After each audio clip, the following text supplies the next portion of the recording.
Нэмэдэг хүргэе. Арчилсан намын дарга цогтгэрлийн планкн дээр ерөнхий сайдыг огцруулах гарын үсгийг цуглуулж эхэлжээ.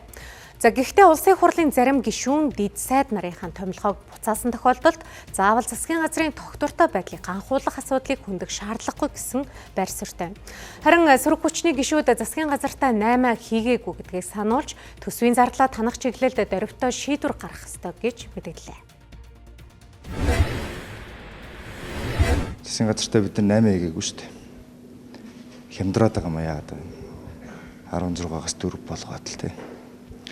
Яг үндсэндээ бид нар дэд сайдыг хэдэн 16 нөхрийг дэд сайдаар томилох гэлээ гэдэг дээр яг үндсэндээ фокуслаад байгаа юм шүү дээ. Гадаа нийгмийн эдийн засгийн байдал нөхцөл байдал хүнд байна. Төсвийн орлого тасарсан. Энэ өнөөдрийг хүртэлх хугацааны жил болгон өсч ирсэн инфляц, дээрний татварын дарамт энэ бүхэн чинь байгууллагуудыг өрөнд дарагдуулаад ингээд сүүлдээ өөрөө төлж чадахгүй дансаа алгаад гээд удаан хугацаанд уужирсан асуудлууд дээр шийдэл хийхгүйгээр өнөөдөр хүртэл явлаа. Би зураагүй байгаа. Би бол өөрийнхөө байр суурийг хэлээд нь шүү дээ. Хизээ зурх яахын би мэдэхгүй байна.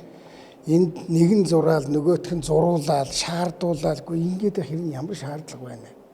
Хэрвээ засгийн газар чинь ажиллаа хийгээд за яах вэ? Дэд сайд ер нь бас өнөөдөртөө хэрэггүй юм шиг байна. Хэдүүлээ энийг бензээс аваа янзлыг явуучвал тэгэл нэг гар хөл зураал элдв янз бүр болоод байхгүй. Би яах гэж юм хэрэггүй юм тайран цаг авч идэв. Би нэрсийг харах юм бол 28 он улсын их хурлд нэр дэвших олон танигдаагүй субъектүүдэд олон таниулах үйл ажиллагаа явуулж байгаа. Энэ дэмжлэгийн нэг үе шат юм болов уу гэж харж байна. Засгийн газар бол доктортой ажиллах гэж бол гэсэн байр суурьтай байгаа. Мэдээж хариуцлага нэх нь бид нар шахан шаардна. Тэрнээсээс одоо засгийн газрыг огцруул гэдэг бол хүн намын зөвлөл гишүүд бол энэ байр суурийг илэрхийлээд явах нь зохимжгүй гэж бодож байна.